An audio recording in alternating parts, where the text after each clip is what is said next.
First and foremost, I would like to give all praises, honor, and glory to Yahweh, Ba'ashem, El Bashai, Ba'ashem, B'Kakodash, and double honors to the apostles and elders of Great Millstone. Now today, in this video, we're going to be covering, that there is no such thing as hell, as in a place where you go to burn for all eternity. That's not real. But there is reincarnation. So first, I want to start off Hebrews chapter 9, verse 27. It says, "And as it is appointed unto men once to die, but after this, the judgment," right? So you die in this flesh one time, this body one time. The body goes back to the ground and decays, becomes dust again, while the spirit goes back to the Heavenly Father. And now let's get Ecclesiastes chapter 12, verse 7.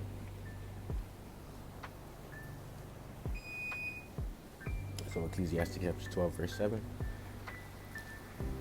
"Then shall the dust return to the earth as it was,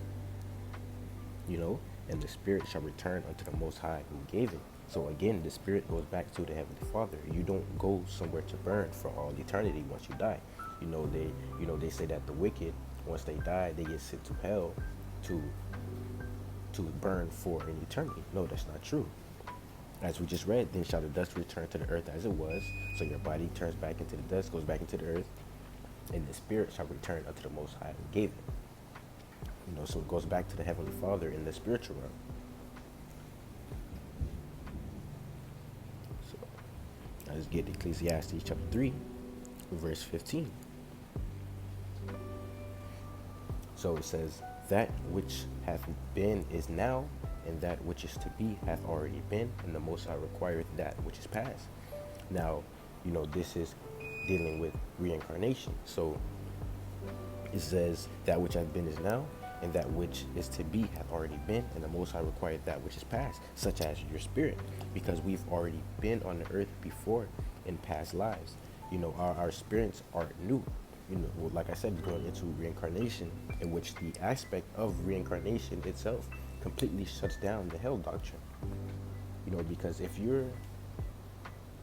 we're being reincarnated, you can't be reincarnated if you're down there burning somewhere forever. You're going to be there forever. But that's not true.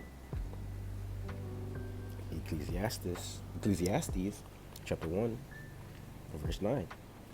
"The thing that hath been, it is that which shall be, and that which is done is that which shall be done, and there is no new thing under the sun. Is there anything whereof it may be said, See, this is new? It hath been already of old time, which was before us."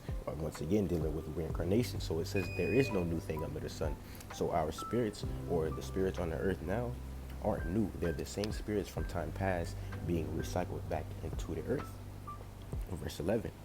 "And there is no remembrance of former things, neither shall there be any remembrance of things that are to come with those that shall come after." Right, so we aren't going to remember our past lives. So now going back to chapter 3, well, we just read verse 15. "That which hath been is now, that which is to be hath already been, and the Most High requireth that which is past. And moreover, I saw under the sun the place of judgment, that wickedness was there, and the place of righteousness, that iniquity was there." So it says, and moreover I saw under the sun the place of judgment. And this place under the sun is what? Is the earth. Right? So once you die, your body goes back into the earth, and spirit goes back to the Heavenly Father, so that he can cast judgment, in which that spirit is then reborn back into the earth to live out that judgment. No one dies and goes to a place called hell as a judgment where they burn for all eternity. We just read how there is no new thing under the sun. So the spirit on earth are the same ones from times past. But this couldn't be. But look, like this couldn't be if the spirit is in hell burning forever, because then what? What would the Lord have to do? He would have to replace the ones in hell with new ones to put back into the earth, which we know isn't the case. He just said there's no new thing under the sun. So he's not out here creating new spirits. No, they're the same ones coming back. Verse 17. "I said in mine heart, the Most High shall judge the righteous and the wicked, for there is a time there for every purpose and for every work. I said in my heart concerning the estate of the sons of man, that the Most High might manifest them, and that they might see that they themselves are beasts. For that which befalleth the sons of men befalleth beasts. Even one thing befalleth them, as the one dieth, so dieth the other. Yeah, they have all one breath, so that a man hath no preeminence above a beast, for all is vanity. All go unto one place, all are of dust, and all turn to dust again. Right, so when you die, what? Your body turns back into the dust and the earth. Who knoweth the spirit of a man that goeth upward back to the Heavenly Father? It doesn't say upward or downward to burn for an eternity. No. Who knoweth the spirit of man that goeth upward, and the spirit of beast that goeth downward to the earth? Right? So then once you really sit there and think about it, we just read how the body turns to dust again once you die, right? Verse 20, all go into one place, all are of the dust, and all turn to dust again. So question is, what body are you going to be using to burn forever in hell? Because you're going to need a body. The spirit is a spirit. It can't feel pain. So the hell doctrine just doesn't even make any sense, because the spirit is made of energy. So you're going to need a body to feel the pain when you're burning in hell for all eternity, which you're not going to have, because what? When you die, your body turns back into the dust. So it just doesn't make sense, So now, let's get a few scriptures on reincarnation. In 2nd Esdras, chapter 14, verse 35. Here, for after death shall the judgment come, when we shall live again. Boom, says right there. For after death shall the judgment come, when we shall live again, right? Because once you die, your spirit goes back to the Heavenly Father to be judged, in which he casts that judgment on you, and then he puts your spirit back into a new body on the earth. You're born into a new body to live out that judgment. That's why it says we shall live again, because it's still you, just a different life.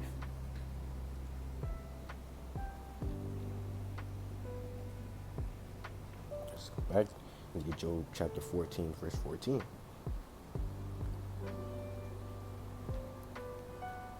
If a man die, shall he live again? All the days of my appointed time will I wait till my change come. Now let's get that in the NIV. Job chapter 14, verse 14, the NIV.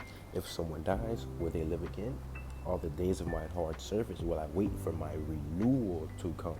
Right, so Job is waiting for his renewal to come. He just asked, shall he live again? And then he's saying he's waiting for his renewal to come.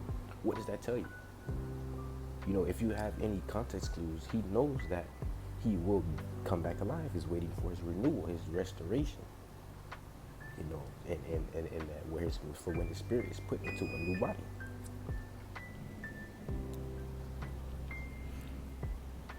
Let's get John chapter 9. John chapter 19, verse 25.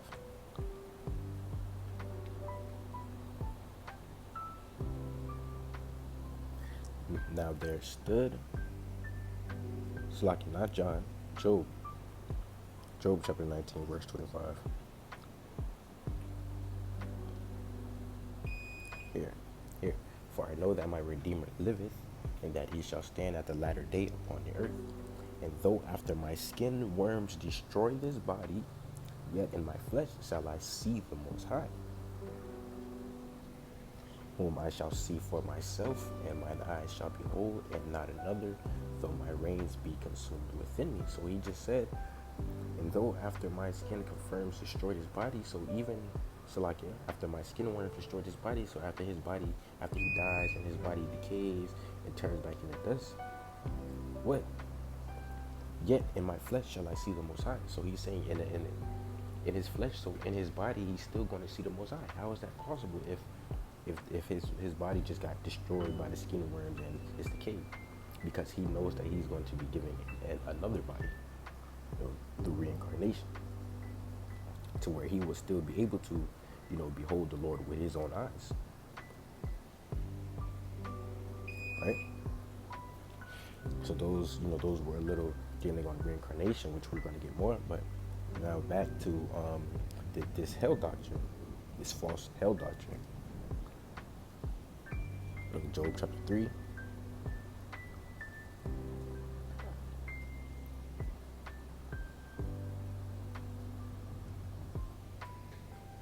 Job chapter 3, verse 11. When died I not from the womb? Why did I not give up the spirit when I came out of the belly? Why did the knees prevent me, or why the breast that I should suck? For now should I have lain still and been quiet, I should have slept, then had I been at rest, with kings and counselors of the earth, which built desolate places for themselves, or with princes that had gold, who filled their houses with silver. So Job is pretty much saying, why wasn't I born dead, to where I can, you know, be with those, with what these kings of counselors of the earth, which built desolate places for themselves, because you know they're gone, they're dead. Or with princes that had gold, who filled their houses with silver, or as in hidden untimely birth, I had not been, as infants which never saw light. Right. So he's saying, why wasn't I born dead like a stillborn child? But why is he asking that? Because there the wicked cease from troubling, and there the weary be at rest. Right. So you know, he knows that once you die, what? You're at rest. You know, you're in the spiritual world at rest. You aren't in, you know, the wicked aren't somewhere in hell burning forever. Because look, it just said, with kings and councils of the earth, which built desolate places for themselves, wouldn't they be considered wicked? So why aren't they in hell burning forever?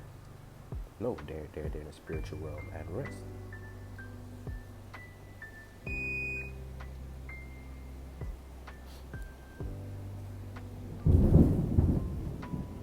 There the prisoners rest together. They hear not the voice of the oppressor. The small and great are there, and the servant is free from his master. So, right, so when you're in the spirit world, you're at peace. And what? This is the wicked and the righteous are there at peace. But according to the hell doctrine, shouldn't the wicked be somewhere burning for all eternity? You know, this just proved that to be false. Let's get Matthew chapter 10, verse 27.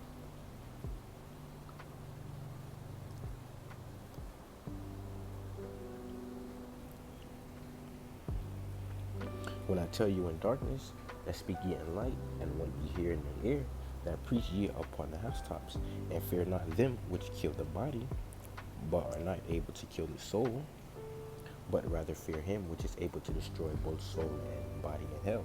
Now this is something that people would read and be like, oh, so there is a place called hell.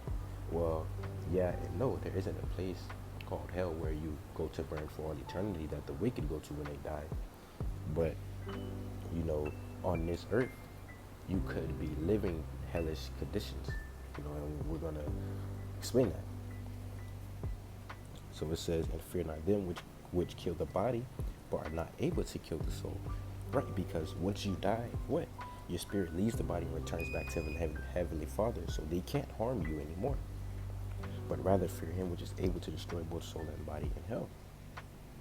And the only place your soul and body are together is where? Is here on the earth.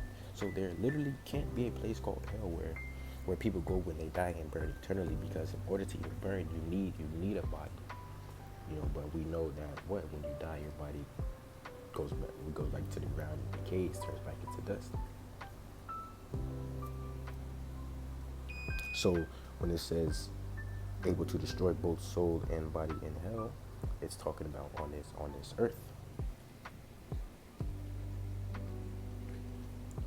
Let's get Luke chapter 12, verse 4.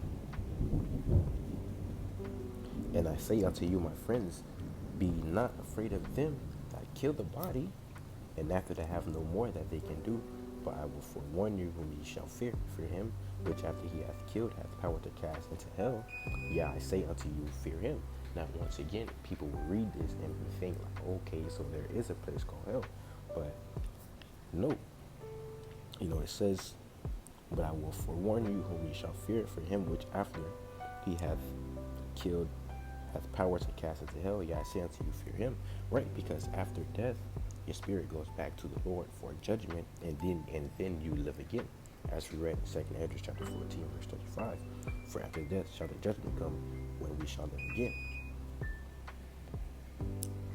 All right, so after that, once that happens, the Lord can send you back into this earth, in a horrible state, in a hellish state. For example, um, you could be born paraplegic or something. You could be born half brain dead. Those are examples of Him casting you into hell. You could be born without any limbs, so on and so forth. Those are examples of hell.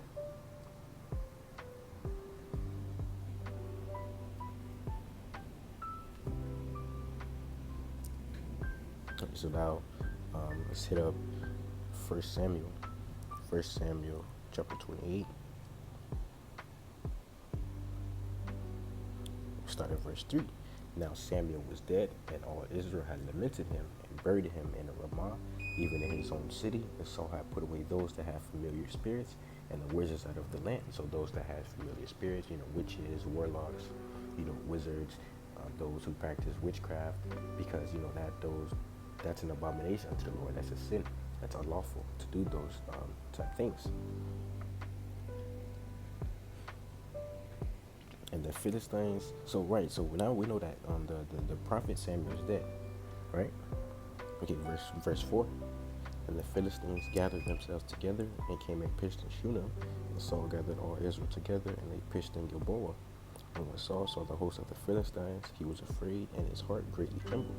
And when Saul inquired of the Lord answered him not, neither by dreams, nor by Urim, nor by prophets. Then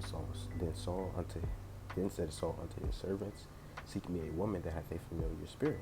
Right, so find me a witch, that I might go to her and inquire of her. And his servant said to him, behold, there is a woman that hath a familiar spirit at Endor. And Saul disguised himself and put on other raiment, and he went, and 2 men with him, and they came to the woman by night. And he said, I pray thee, divine unto me by the familiar spirit, and bring me him up, whom I shall name unto thee. And the woman said unto him, behold, thou knowest what Saul hath done, how he hath cut off those that have familiar spirits, and the wizards out of the land. Wherefore then layest thou a snare to my life, to cause me to die? So she's like, y'all know Saul, pretty much banned and outlawed us, and y'all over here trying to get me to do this stuff. Y'all trying to set me up. And Saul swore to her by the Lord, saying, as the Lord liveth, there shall no punishment happen to thee for this thing. Then said the woman, whom shall I bring up unto thee? And he said, bring me up Samuel. And when the woman saw Samuel, she cried with a loud voice, and the woman spake to Saul, saying, why hast thou deceived me? For thou art Saul. And the king said unto her, be not afraid, for what sawest thou? And the woman said unto Saul, I saw God descending out of the earth. And he said unto her, what form is he of? And she said, an old man cometh up, and he is covered with a mantle. And Saul perceived that it was Samuel, and he stooped with his face to the ground and bowed himself. And Samuel said to Saul, why hast thou disquieted me to bring me up? And Saul answered, I am sore distressed, for the Philistines make war against me, and the Most High is departed from me, and answers me no more, neither by prophet nor by dreams. Therefore I have called thee, that thou mayest make known unto me what I shall do. Then said Samuel, therefore then dost thou ask of me, saying the Lord is departed from thee, and is become thine enemy? Right, so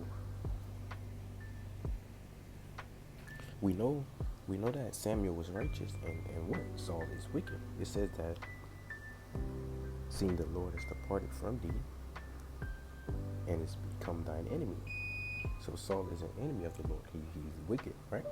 So according to the hell doctrine, once Saul dies, he will go under the earth and burn for all eternity, right?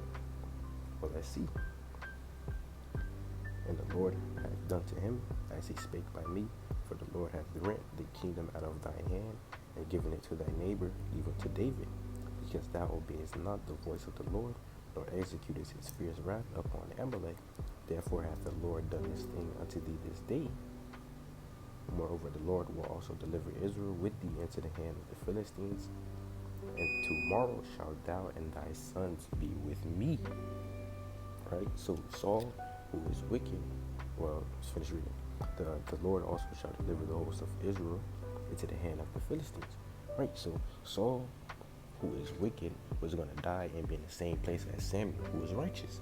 So if hell exists, right, why is it that Saul was going to be with Samuel?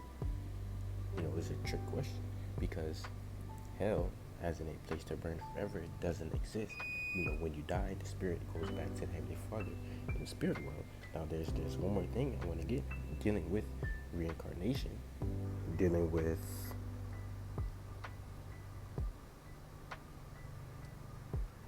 the child who was born blind. Here, John chapter 9. Here, so healing the man born blind. John chapter 9, verse 1. And we're going to end it off here. And Yahushua passed by. He saw a man which was blind from his birth. And his disciples asked him, saying, Master, who did sin, this man or his parents, that he was born blind? Yahushua answered, Neither hath this man sinned, nor his parents, but that the works of the Most High should be made manifest in him.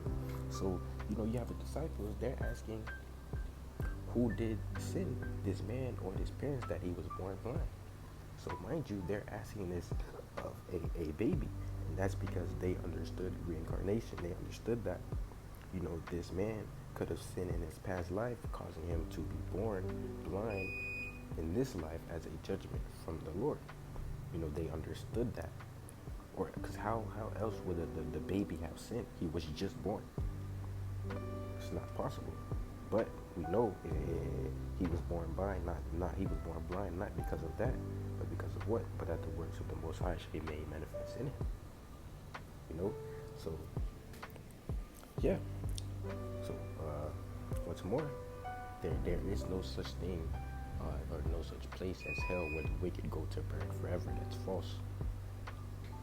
Once you die, your body turns back into the dust, goes back into the ground, and your spirit goes to the Heavenly Father to